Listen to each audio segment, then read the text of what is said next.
Bonjour à tous et bienvenue dans cette nouvelle vidéo par Tranquillité System.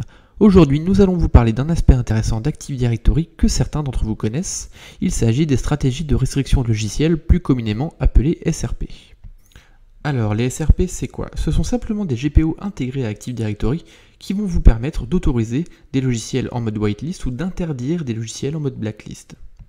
Alors pourquoi je vous parle des GPO aujourd'hui? C'est parce que les SRP représentent aujourd'hui un outil indispensable à la sécurité de vos parcs informatiques.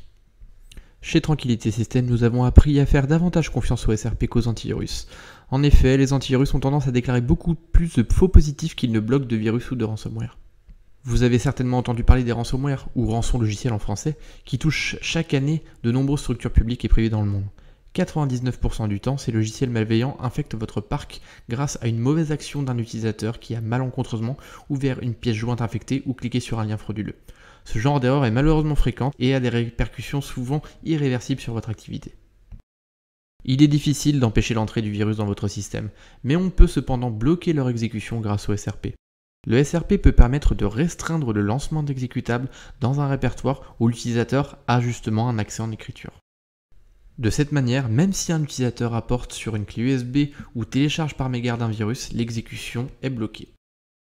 Par exemple, si un utilisateur apporte le virus WannaCry sur une clé USB intentionnellement ou non et le dépose sur le bureau, il sera bloqué par les SRP qui sécuriseront alors votre parc informatique. Ici on peut voir que j'ai disposé le virus WannaCry sur le bureau, je l'exécute. On peut voir l'activité de WannaCry à droite dans le Process Explorer et on voit que rapidement, sans SRP, la machine est très rapidement infectée. Je vais maintenant vous montrer comment les mettre en place. Cette mise en place peut être parfois assez fastidieuse, il faut donc être vigilant.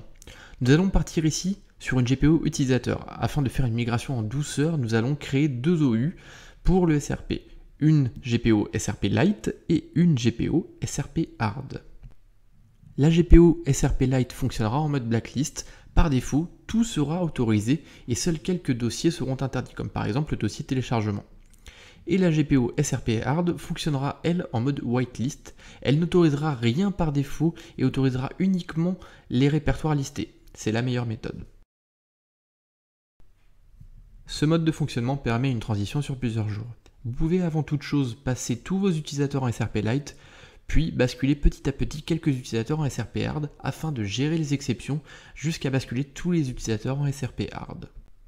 Cette méthode est recommandée pour éviter les vagues d'appels. Seuls les quelques utilisateurs basculés rencontreront des soucis. Maintenant qu'on a mis en place les SRP, nous allons voir leur efficacité, toujours avec le même exemple de WannaCry.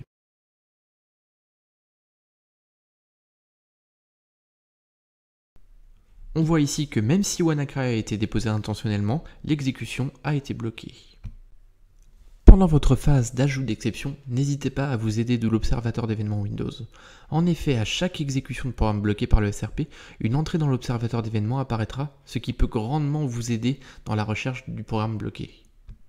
Attention, en supplément des SRP pour la protection des ransomware, nous vous conseillons également d'interdire l'exécution des macros dans les documents bureautiques si elles ne sont pas nécessaires pour vos utilisateurs bien sûr. Et également d'interdire l'exécution de JavaScript dans vos lecteurs PDF. Notre paquet WebPT Adobe Reader inclut déjà cette sécurité. Merci d'avoir regardé cette vidéo, on espère que ça vous aidera dans la gestion de votre parc informatique. Si vous ne vous sentez pas à l'aise pour tout mettre en place seul, Tranquillité System peut vous proposer des prestations d'infogérance et de conseils, n'hésitez pas à nous appeler. Si vous avez aimé la vidéo ou même si vous ne l'avez pas aimée, n'hésitez pas à nous le dire dans les commentaires pour qu'on s'améliore. Vous pouvez nous contacter par email ou par téléphone, vous avez toutes les informations dans la description et de nous suivre sur les réseaux sociaux. A bientôt pour de nouvelles vidéos.